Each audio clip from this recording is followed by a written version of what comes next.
Selamat sore pemirsa, demikian tadi berita pilihan News Sore yang akan menemani Anda selama 2 jam ke depan bersama saya Fandi Asib dan juga rekan saya Anissa Dasuki akan menemani Anda, dan kita awali News Sore hari ini dengan informasi pasangan Bobi Nasution dan Aulia Rahman dapat dukungan dari Partai Hanura, sementara 11 pengurus anak cabang di PDI Perjuangan menolak mendukung Bobi.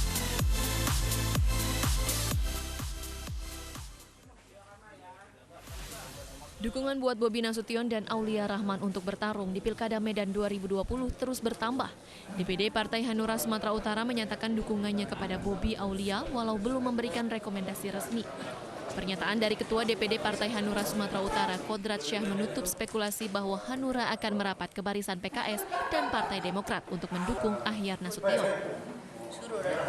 Hanura ke Bobi Nasution dan Aulia Rahman. Ini final, itu tidak mungkin bergeser lagi.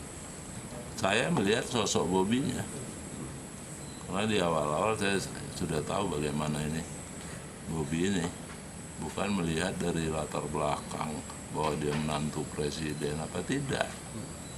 Kalau menantu presiden itu juga tidak, ini kita tidak dukung. Tapi hari ini yang kita lihat sosok pribadi Bobi Nasution. Saya tahu bagaimana orangnya, sehingga kita sampaikan ke DPP bahwa kita mau satu ini aja dukungan. Surat rekomendasi resmi dari DPP Partai Hanura rencananya akan turun pekan ini. Di DPRD Medan, Hanura memiliki 2 kursi sehingga dukungan kepada Bobi Aulia menambah kekuatan politik untuk bertarung di Pilkada Medan 2020. Dari Medan, Sumatera Utara, Said Ilham, iNews melaporkan. Bobi Nasution di Kota Medan.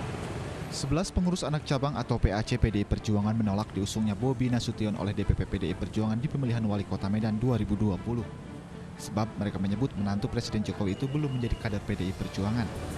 Kami ada 11 kecamatan mendukung Ahyar Nasution untuk maju jadi wali kota Medan dan menolak Bobi Nasution calon dari PDIP.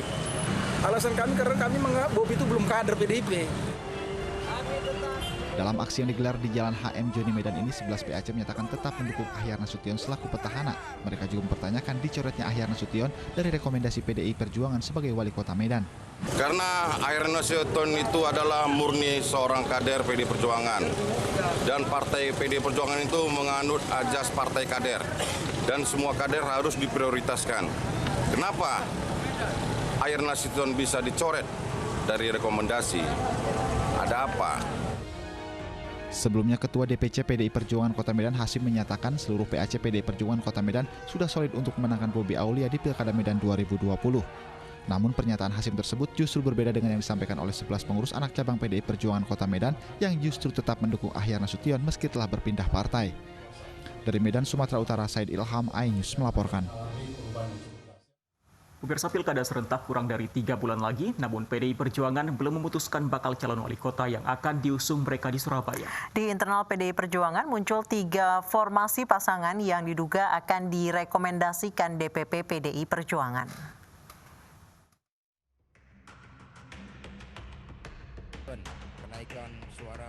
Kota Surabaya menjadi salah satu daerah yang belum mendapatkan petunjuk dari DPP PDI Perjuangan perihal pasangan wali kota dan wakil wali kota yang akan bertarung di pemilihan wali kota Surabaya 9 Desember nanti.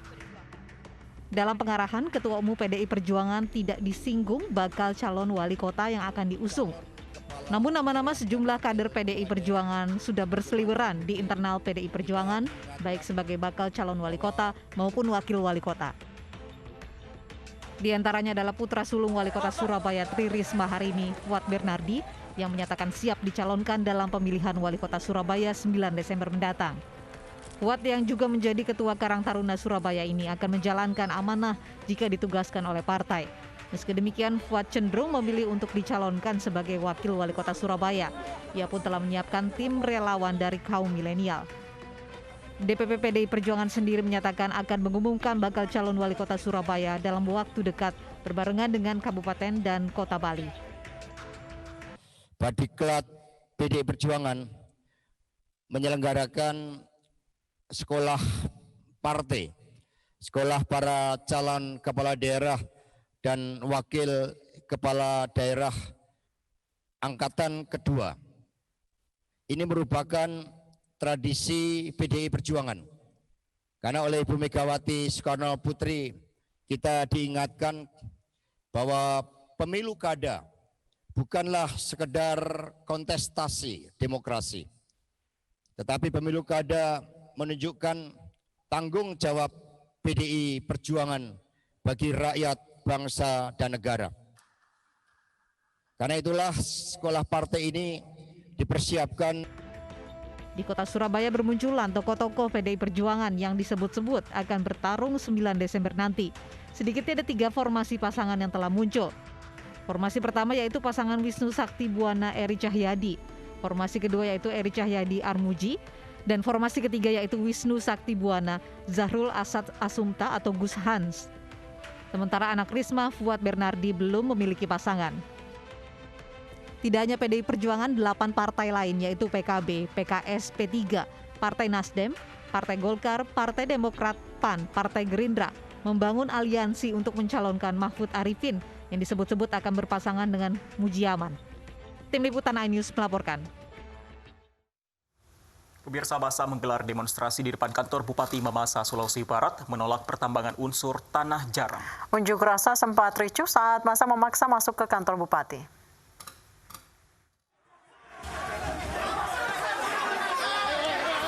Aksi saling dorong sempat mewarnai aksi unjuk rasa yang diikuti masyarakat dan mahasiswa di depan kantor Bupati Mamasa, Sulawesi Barat. Massa menolak rencana kegiatan pertambangan unsur tanah jarang di Kecamatan Arale, Mambi, dan Buntu, Malangka. Bentrokan terjadi saat massa memaksa masuk ke dalam kantor Bupati untuk berdialog dengan pihak pemerintah daerah, namun tidak diizinkan membawa bendera organisasi ke dalam ruangan. Kericuhan mereda setelah pemerintah daerah dan kepolisian mengizinkan seluruh demonstran untuk berdialog.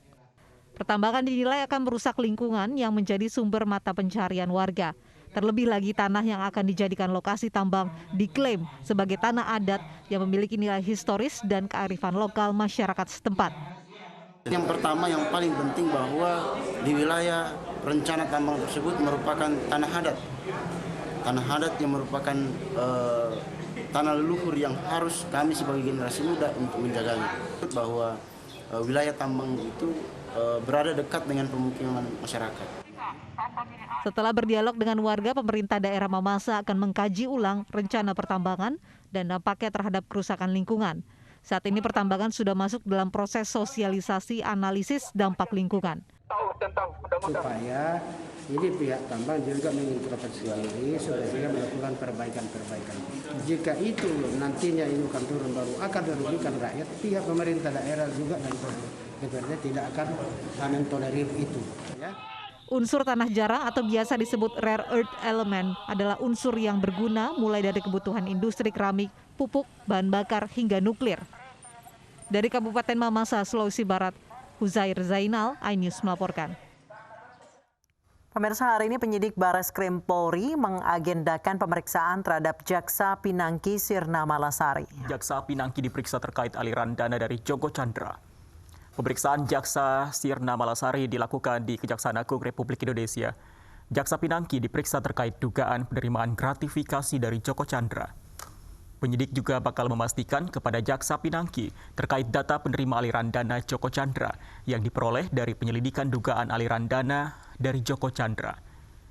Bareskrim Polri sebelumnya telah meminta izin kepada Jaksa Agung Sanitiar Burhanuddin untuk memeriksa Jaksa Pinangki. Kepala Pusat Penerangan dan Hukum Kejaksaan Agung menyebut pihaknya akan memfasilitasi penyidik dalam pemeriksaan Jaksa Pinangki.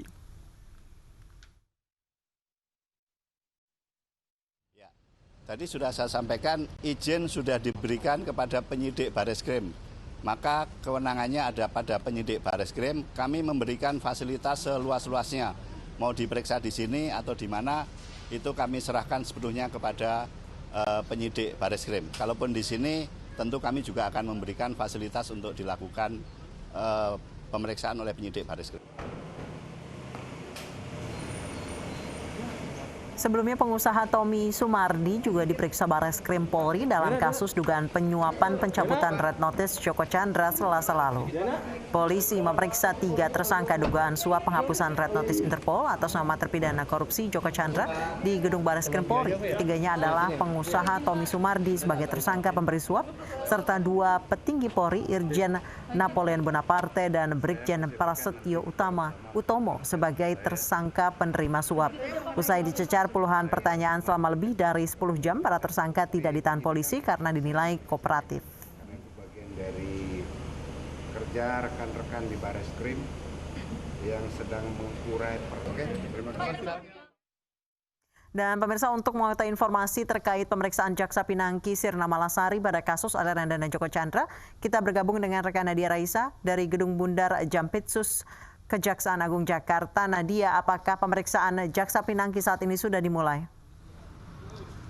Ya, Anissa dan juga Fandi, hingga saat ini kami belum mendapatkan konfirmasi dari pihak Kejaksaan Agung terkait dengan pemeriksaan Jaksa Pinangki Sirna Malasari. Namun menurut informasi yang kami dapatkan, Kejaksaan Agung telah mempertemukan Jaksa Pinangki dengan pihak Bareskrim Polri, tetapi terkait apakah pemeriksaan sudah dilaksanakan ataupun ditolak, kami masih belum mendapatkan informasi terkait dengan hal ini, yang seharusnya Jaksa Pinangki dijadwalkan untuk diperiksa pada pukul 10 pagi tadi. Dan menurut informasi yang kami dapatkan, pihak Kejaksaan Agung hanya sebagai fasilitator ataupun yang menyediakan tempat, yaitu di Gedung Bundar Jampitsus Kejaksaan Agung, sedangkan untuk teknis penyidikan dilakukan oleh Bareskrim Polri. Tapi hingga saat ini pun kami masih menunggu terkait keterlanjutan dari pemeriksaan Jaksa Pinangki tersebut.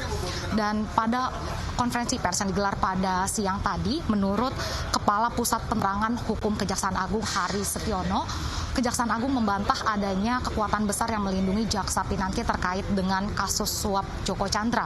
Menurutnya dalam proses penyidikan tidak ada istilah tersebut, yang ada hanyalah alat bukti yang ditemukan oleh penyidik, baik itu keterangan saksi ataupun keterangan dari tersangka. Dan hingga saat ini pun menurut informasi yang kami dapatkan dari penyidik Dir Tipikor, sudah ada 16 saksi yang diperiksa dan juga 1 saksi ahli pidana hukum. Ya, Anissa dan juga Fandi. Kita akan tunggu nanti perkembangannya seperti apa. Terima kasih Nadia Raisa melaporkan.